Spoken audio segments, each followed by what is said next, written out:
level, and Sam is going to address this in more details with the Imagimob Studio that we have now as part of Infineon, and also integrated with the Modus Toolbox, which is our software development ecosystem or software development tool.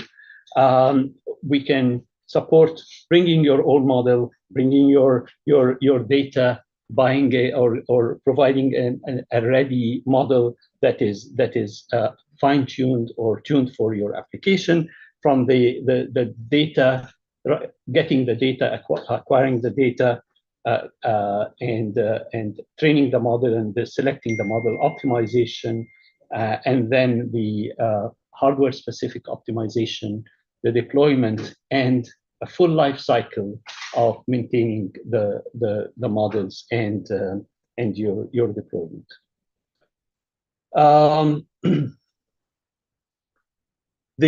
As I mentioned before, AI or applications for AI that Infineon are targeting range from IoT and consumer into AI in automotive, applications of AI in automotive with the security and safety critical application and reliable application, as well as industrial AI for quality and efficiency and general analytics. I'm going to focus more today on the IoT side. So this is specifically on the IoT with all the our offering, starting from the software and the AI and the development ecosystem. Again, with Imagimob that is going to be presented soon. Different software development tools and partners, and then the actual microcontrollers, PSOC 6, which has been a family that in production for quite some time, and our new family, PSOC Edge microcontrollers. Infineon also provide different sensors and connectivity and security solution. Very critical to have all these together and integrated in one environment that you can use for all of them. So PSOC Edge, what is PSOC Edge? We just announced the PSOC Edge family, and with 3 different flavors, the E81, 83, and 84 MCUs.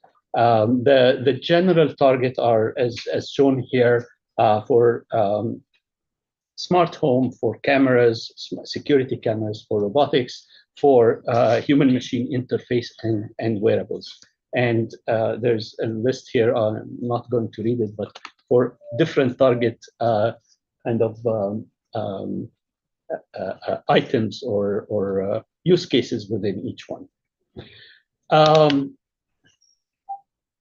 So what we offer for, and I'll talk a little bit in more details in the next few slides, with the PSOC Edge is high performance and low power compute, which is typically very hard to achieve. You have either high performance and you consume a lot of power, or you have lower performance for low power.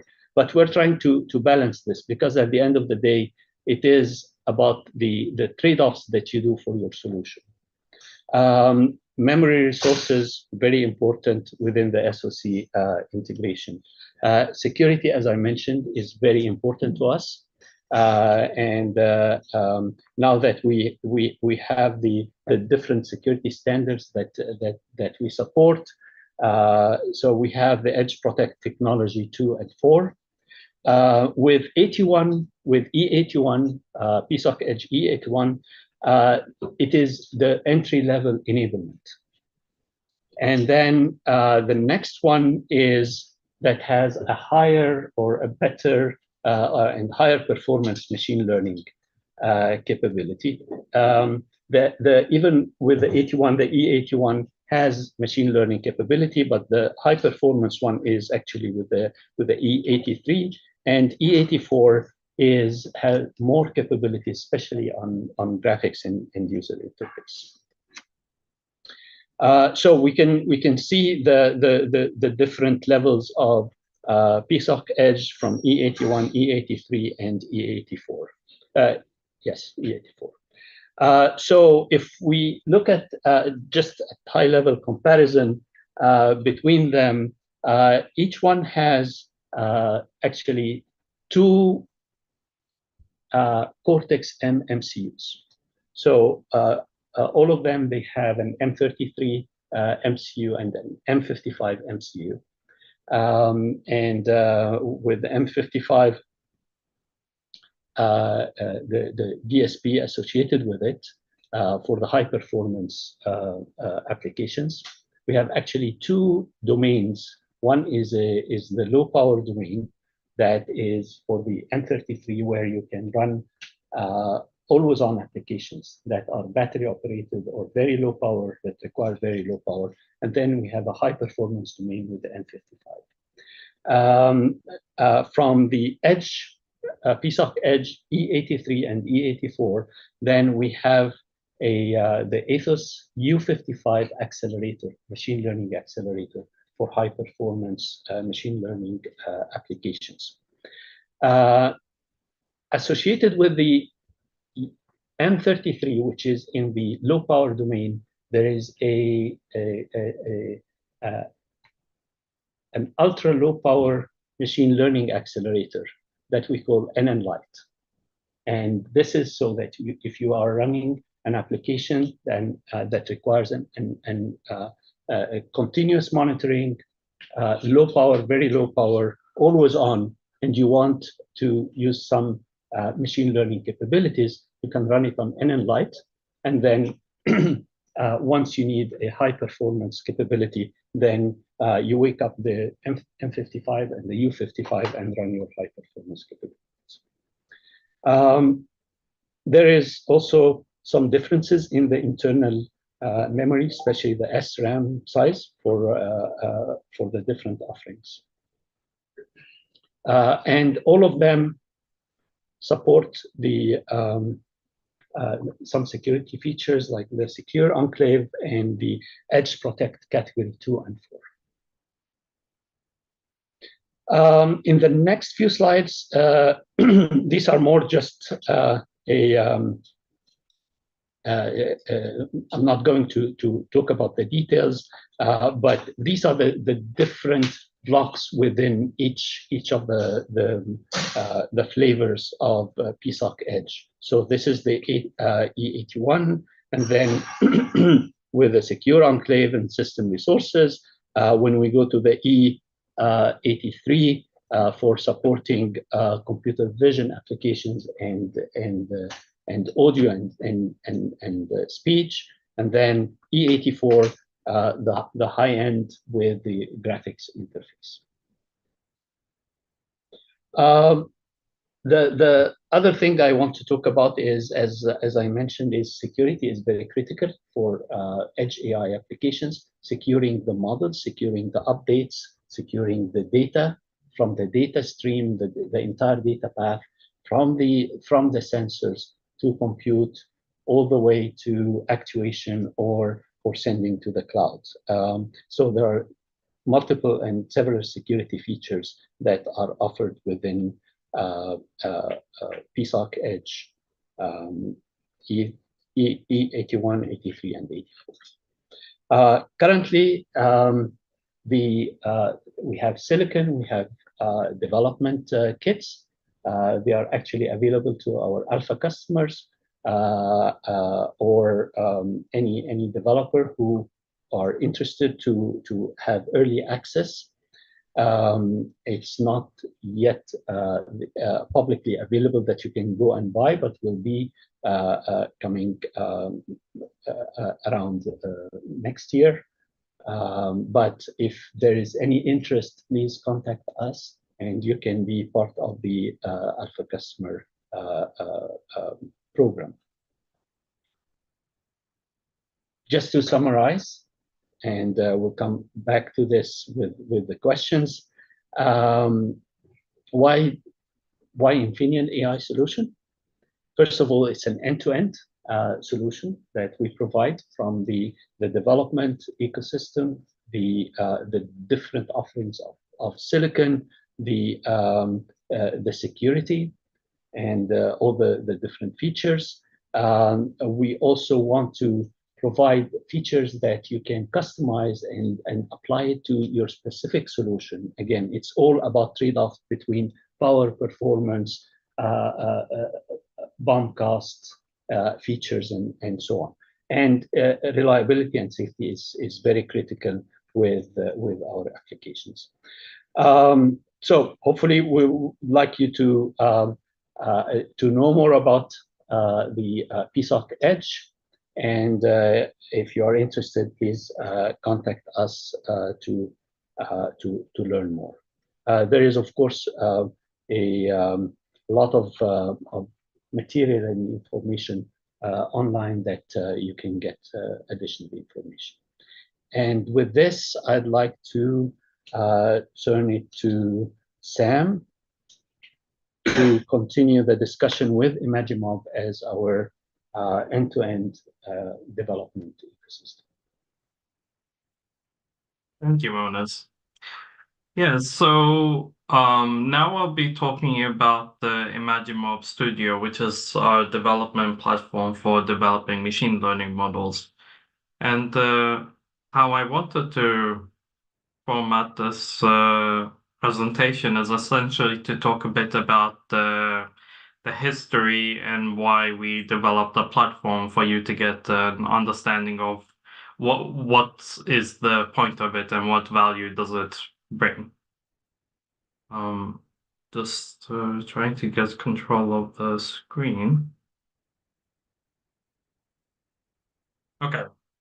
So yeah, to start off with, we started going into Edge AI in 2015, and this was very early on. So essentially, we were on our own in terms of development. There was no existing functionality, no tools. We needed to kind of break new grounds, and this was kind of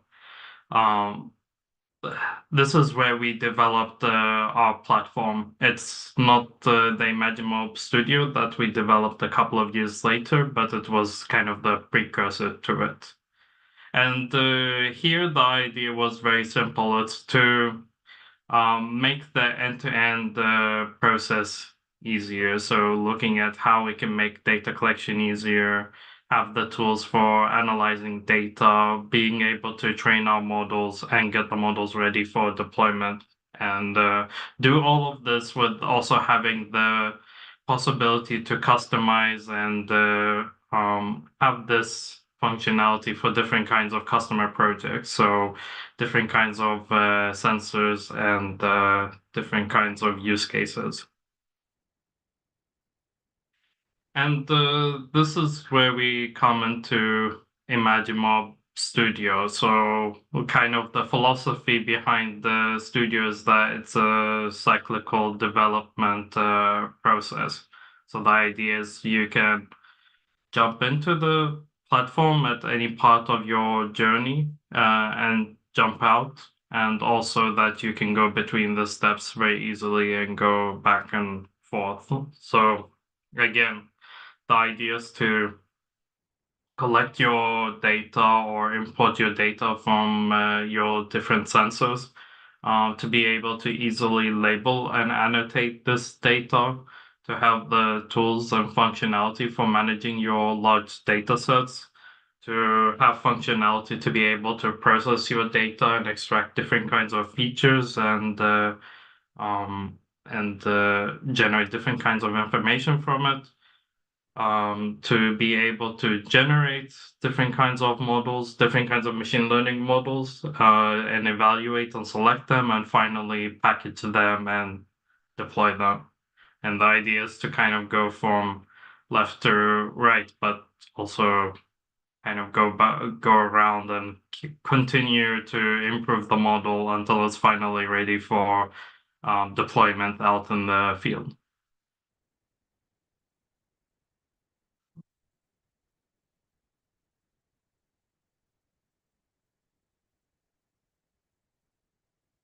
So yeah, let me jump into the first part. So data collection can be quite tricky. Essentially, you have the problems of how am I able to get data out from my devices? So it's different devices out in the field, different kinds of sensors. How do I synchronize it? If you have two different kinds of sensors and you want to use both of them, how do you make sure that they're in sync so that the machine learning model actually learns the proper information?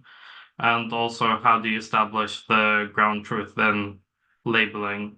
And for this, we are constantly trying to improve and make it easier and more streamlined. But what we have for customers is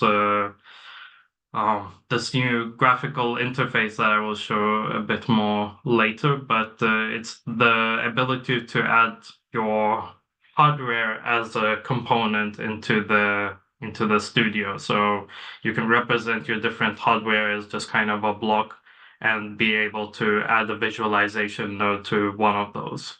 Um, and here the idea is that we have a standard protocol that any user can go in right now that does documentation and they can add support for their devices and begin to stream data into the platform and save it. And the idea here is to make it just super easy and intuitive to start collecting data.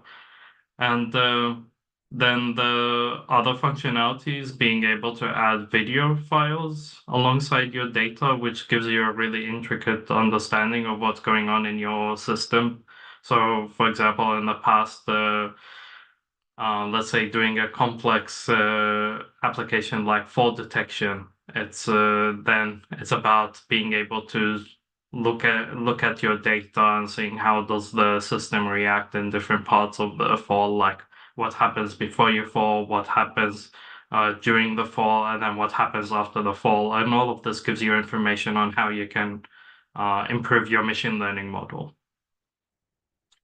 And lastly, it's about kind of removing the pain points for users. So one big problem, other than data collection, is data labeling. And what we try to do is to have lots of different ways that customers can label, like either by selecting a section of your data and tagging it as a specific event, or being able to use our machine learning assisted labeling, or being able to use an algorithm based labeling. So then the next problem that we had is that, okay, we've solved the problem of collecting data, and now we have lots of data files. It could be in the thousands or tens of thousands, depending on your project. So how do you categorize them? How do you get different information out of them? How do you manage them? And let me give you an example. We worked on one project where the customer didn't realize that some of their data was sampled at a different frequency. So half of their data was using one frequency, and then the other half was sampled using 10 times higher frequency. So, of course, from the model, it looked like some events were happening 10 times faster than other events, even though they were the same events. So, the idea within the platform is that it helps you to catch this kind of cases, which are very common because just human error when you're dealing with 10,000 files. How are you supposed to know that 1,000 of your files were accidentally sampled with the wrong settings? And it's the same thing with frequency. So, for example, you have one of your devices is not working properly. It's dropping a lot of packets. You don't know it unless it visualizes it and gives you a warning. So that's kind of the idea, and then to also give you some information about your different classes and different labels, and essentially empower the user to understand what's happening on the system on a higher level.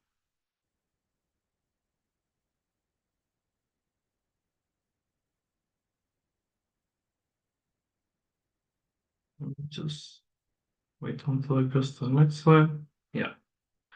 So then essentially you've gathered your data set and you're happy with the amount of data. Now kind of comes to the complicated or arguably interesting part, which is actually working with your data and improving your models. So there, the problems that we try to solve is how to make sure that the improvements you do one time actually carry through to your other projects, so you're not really reinventing the wheel.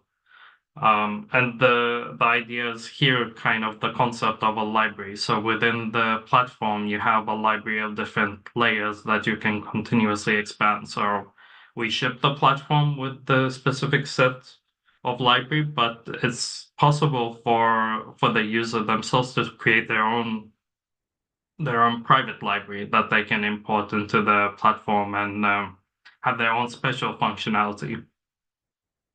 So here it's all about being able to apply different kinds of mathematical, physics-based feature generation in order to highlight some features that makes it easier for machine learning models to learn. And in the case that we're in, which is um, very domain-specific machine learning models, it can be quite important. You can't just dump lots of data like you can with vision applications where you have billions of images into a system and let it learn. You have to. It's hard to collect data, so we don't have so much data, and that means that highlighting some basic features for the model helps it to learn, so that it doesn't need to learn everything from scratch. It can work off these features.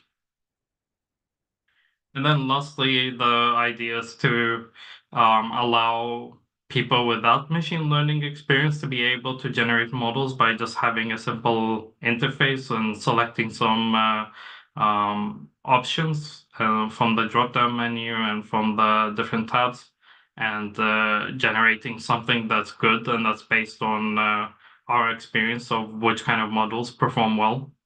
But also allowing more experienced people to go in and adjust the different settings to add their own custom networks and things like that. So the idea is to help both ends of the spectrum.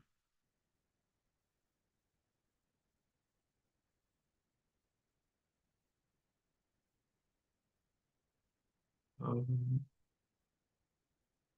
Yeah, and I kind of touched this on this a bit, but the idea of the platform is to have different ways that you can really process and understand your data, so visualize it in different ways. And here the problem is that every problem is quite complex, and you need to have the flexibility to analyze it in different ways. So here, what we're seeing is that you can see the time series data, you can see the label, you see the model output, and then you also see the Fourier spectrogram. So you can keep building on top and visualizing different aspects of your project. You can also add video files that allow you to see what is exactly happening at this moment in time. So one example that I like to give is that when we were working on fall detection, for example, the first instinct is that when a person falls, they go into free fall, which is a great um, first impression. But then when you actually look at the data, you realize, okay, but if the sensor is on the wrist, the first thing that the person is going to do is actually push their hand out to protect themselves. So being having the video to so that you can actually see that and then seeing how does that look in terms of the sensor data gives you a lot of information about what happens during the event, which helps you to encapsulate it better and helps you to give the right features for the model to learn.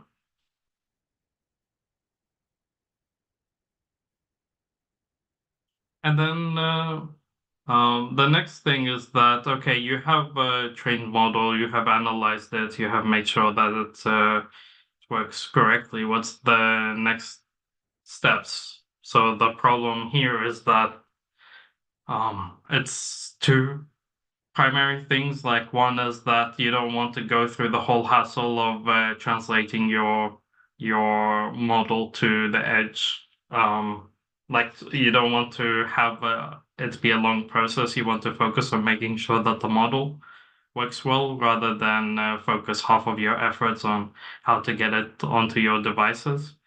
So the idea here is to make that really easy. And another thing is that you don't want to have to reinvent the model once you get it onto the edge. So you want to have the certainty that what you see is what you get.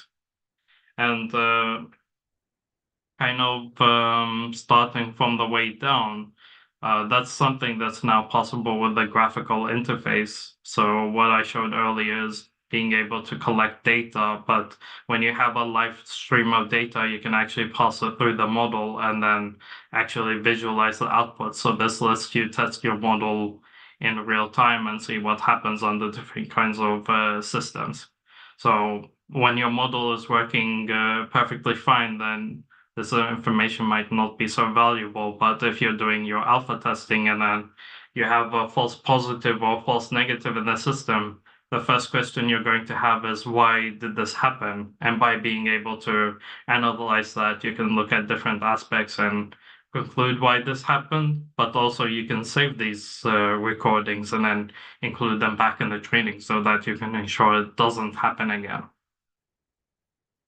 And so this is kind of how we see as kind of the first step of deployment, and then it's about making it easier to really have it running on the device. And this means like fully encapsulating the entire model. So what you put into the platform is exactly what you need to put on the device side, which means that you don't need to recreate anything. So essentially how we work with it is that every time you get a new sample from your sensors, then you just put that into the model and then the model takes care of the rest. So all of the buffering, the processing, the architecture, and post-processing.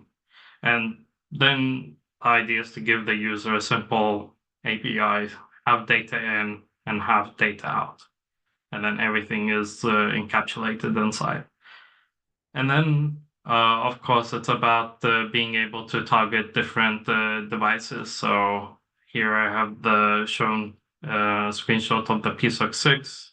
You also have functionality for the PSOC Edge, so you can package your model for that.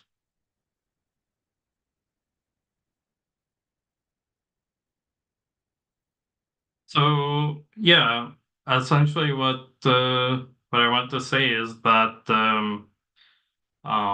we developed the platform to really make it easy for users to be up and running, but also have all of the functionality that you need to actually do a real application. So the important thing for us was to be able to really work with your data, to visualize different aspects, um, to manage your large data sets, and also arguably most importantly is to be able to customize your project. So being able to add the different kinds of custom units based on what you see works for your system, which really unlocks the full potential. And the idea there is that once you add a unit into the library, that you can use for other projects as well.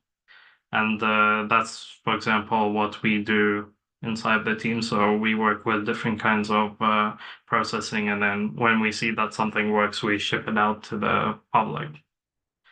So you can go to our website right now and download the platform. We have a developer community with all of the documentation.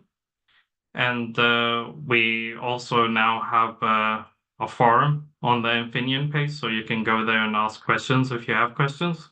And the best thing is that the idea is that the platform is completely free for prototyping and development. So there's nothing stopping you from going to our website right now and downloading the platform and getting started. And we have a generous amount of computing and resources. So the idea is to help you guys actually get your models working and get them functional. Thanks, Sam. Thanks, Sam, and thanks to Moenes for the presentation. So we have now time for some question. I will start from one that I see in the chat here in Zoom. I think this question is for you, Sam. I'll just read it out loud so everyone can also see it. Can your dashboard for configuring hardware components be used for code generation of the configured data path? Yes. So that for configuring the data path, that's not ready right now, but that's kind of in our roadmap. So we're hoping to have that out soon. Okay, thanks. And we also have here Ashutosh, in case there are questions that he might address. He's also here at Infineon, lead senior principal system engineer, and he's happy to also answer any question you might have when it comes to machine learning solution architecture and tooling. Yeah. Are there questions also from here? Yes. Will we have access to the presentation material after the event? Yes, yeah. Perfect. We will make the slides and recording available for everyone. And then I had a specific question for Sam. So if you're going to deploy on PSOC Edge, at what point do you need to do quantization, or do you need to do quantization in the model development? So in the quantization that we focus on is the post-training quantization. So within the platform, you will have a UI that allows you to select the different properties for the PSOC Edge. Very good. Thank you. Other question here from the audience? How relatively what would be different from this studio versus recipe other tools out there? Yeah. So Sam, the question is for you, and it's about what would be the difference between using Imagimob and other studios out there, so Edge Impulse or other you could have in mind. Yes. So I guess there are a number of different things. One is that we believe in not having a black box solution. So everything we do in the platform is exposed for the user so that they can see exactly what's happening in the system. And this means that the reason why we have this is because we believe that it's valuable in order to actually put your machine learning in production to understand what's happening in the system. And that means that when it comes to the different processing blocks and different components, it's all exposed. And the second thing is that we have this graphical interface, which the idea here is that it makes it a lot more intuitive to start working with the machine learning, because you can represent everything from physical devices like boards and sensors as a node, but you can also represent functionality, for example, augmentation and connection to cloud databases and things like that as also a node in the system. And this is what we are really investing in right now. And on another question, Sam, do you have any pruning or knowledge distillation function on the Imagimob platform? So pruning, not right now. We have investigated before and didn't find that it worked well enough for our purposes. But this is something that we're constantly evaluating. So different kinds of methods and techniques for really bringing down the model sizes and making them more efficient. But I would say that right now in this moment, no. And what about computer vision models, like object detection or classification or segmentation, those capabilities? And so we're right now, as you probably noticed, like, we work primarily with the time series data and kind of like how the labeling and annotation works, for example, is to annotate a segment in time. But the idea is by the end of the year to also start adding support for 2D data, which means like vision, but also can be other kinds of radar applications. So to be able to annotate and label your data in terms of in space rather than in time. And this will unlock new use cases, including vision, and this is planned for the end of the year. So this would mean that it would also be possible then to bring a state-of-the-art models and deploy it on the PSOC. Yeah, and I would argue that a lot of that functionality already exists. It's more about in terms of development that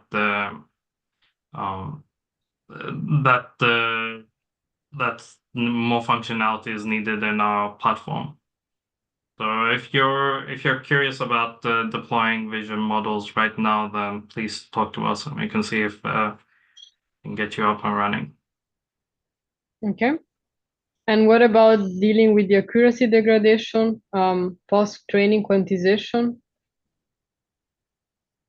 Yeah, so here the idea is to give the user all of the information about what's happening with the error degradation and things like that. So we generate different kinds of reports for the user to analyze. Okay, thanks. Other question from the room? Yeah, I have a question. So you mentioned the multimodal, multi-signal radar and image. Is there any other sources of data also recorded, synchronized, during the recording?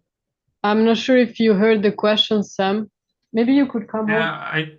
I think I heard it. So essentially in the platform itself, there is no limit to how many signals you have. So we worked as you mentioned with the radar where we're looking at the we were using a radar that had an output of 356 frequency bin information. So those were the signals that were input into the platform. We've also worked with the currents and voltages. So from the platform perspective, it doesn't really care how many signals you're inputting into the system, as long as you just do the extra things like making sure that they're all the same sampling frequency and things like that for the model to really be able to understand what's going on. Then what we support in the platform is giving the user the tools to synchronize them. So, for example, what we've done in the past is had 6 IMUs connected streaming data in parallel, and then we did some kind of like a clapper motion, so just hitting the IMUs and then using that inside of the platform to synchronize all of the signals, and then you're good to go. Another question: when the data is recorded available for the user to train the models, does the user need to deal with the data to do some kind of how deep the user needs to be involved to process the data before it can be used to train the model? For example, the user may have some preference and selective use some data. Can you give some details of this? I didn't completely hear the question. Was it about being able selecting some of the data? Yeah, it's about selecting the data after when you have to do the training of the model, how the user is going to be able to deal with it. Yeah, so the idea is that you can train a model on the raw data, but you also have lots of processing functions in the library to allow you to transform the data or filter through it and drop signals and things like that.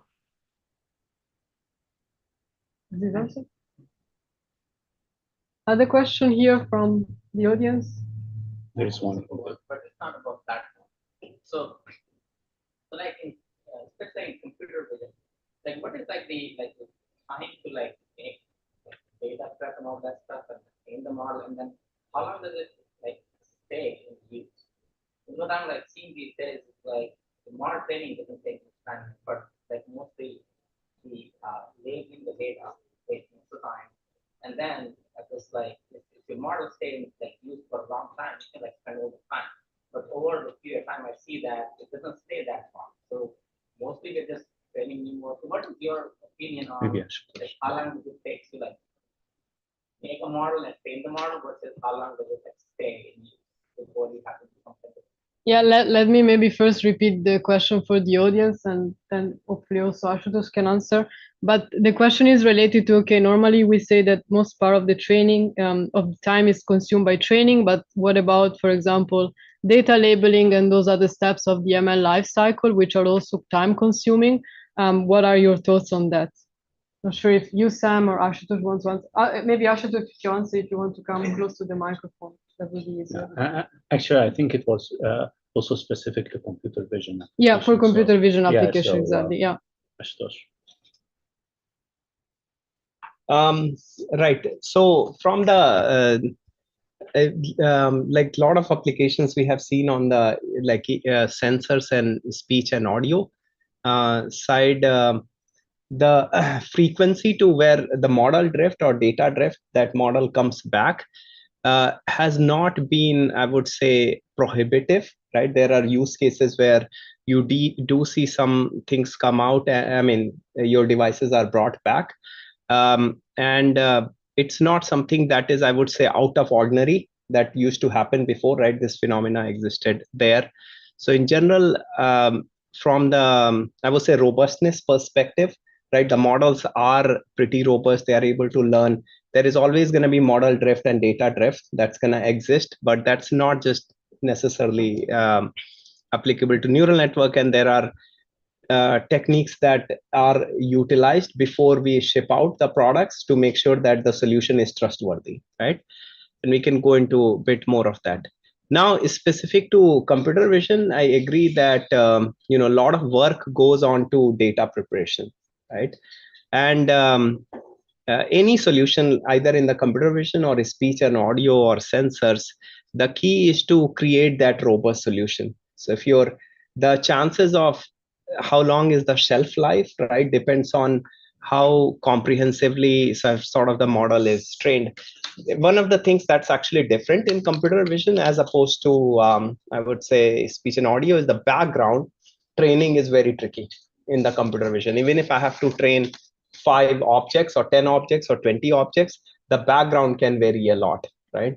So understanding and training that could be different. So as long as your application is well understood and those aspects are handled, these models, they are able to exist in the field for a while. And a good example is like person detection model, right? You see a lot of them everywhere, right? They of course work out of the box. Of course, they are trained for certain applications with certain things in mind, like one of them is being background. And as long as those are not violated, they do work in a robust manner. So Sam, or do you guys want to add something? Sam, do you want to add anything regarding the computer vision side? Not specifically on the computer vision, but as I mentioned during the presentation, one of the big challenges for us is actually getting lots of high quality data. So we're constantly looking at different mechanisms to really reduce the amount of data that you need to build high quality models. And this is looking from making it easier to collect data, to making it easy to label your data, to also having functionality like being able to do augmentation and synthesis right within the platform. And finally, to look at how you can train your models more optimally, like doing transfer learning and things like that to, again, reduce the amount of data that you need.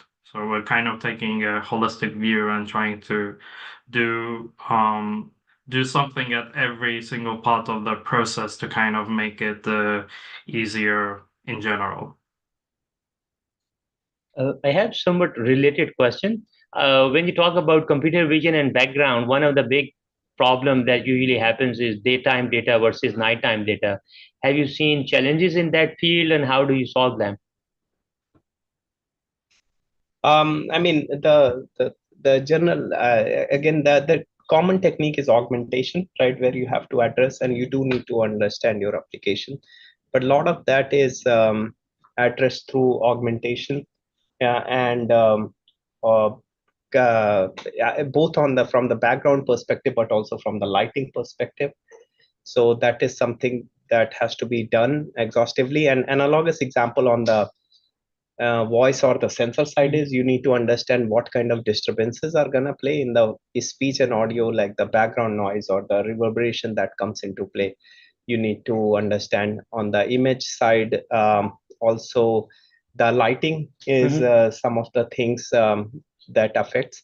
Having said that, there are scenarios where you do run out of weight, right? I mean, one of the things is like if you install your doorbell that's facing sun, right, there is not much you can do with a regular camera. So this is where to create this robust solution, you go something that's not image sensor, right? So this is at the systems level. You do need to understand there is a limit to physics. If physics violates it, right, AI is not going to solve that problem. So you do need to understand it and fix it. Thanks, Ashutosh. Thanks, Sam. Maybe time for a last question if we have it. Then we need to wrap up. Yeah. What is the actual footprint of the chips? Question for you, Moenis. Maybe we can repeat it for the audience. So what is the actual footprint of the PSOC edge? In terms of the area size, die size? That depends on a few, packaging options. So we do have some numbers we can share it, but I don't know it on top of my head right now. Unless somebody here, but I don't think we. Well, I can just follow up. Is there SMP mounted chips versus all grid arrays? So yeah, packaging will have to get back to you guys. We are AI guys, so we start at software. But we'll get you that. Actually, if you go to the PSOC Edge website, there is a data sheet for each one of the products, the 81, 83, and 84. And if it's not in the data sheet, I'll get you that. Simpler URL, Infineon.com/PSOC-Edge. Yeah, so maybe as we are talking about it, just want to highlight also these references for everyone. So in the first link, you will find some more information about current Infineon AI solution that you can find. The second is related to the PSOC Edge. So everything we just discussed with all the details about the family, you can find there. And in the last link, you can also find information about Imagimob. Either you want to search for documentation or download the Imagimob Studios. And with that, I think we can close. We would like once again to thank the tinyML strategic partners, starting from the executive strategic partners, so Qualcomm, Syntiant, the Platinum strategic partners, Embedded UR, Atrios, the Gold strategic partners, ARM, Edge Impulse, Infineon, and Renaissance, and finally STMicroelectronics. And also the Silver strategic partners that we have highlighted also at the beginning. So thanks to everyone for the session. Thanks also here at Infineon for hosting it. And yeah, I think we can close. Thanks again.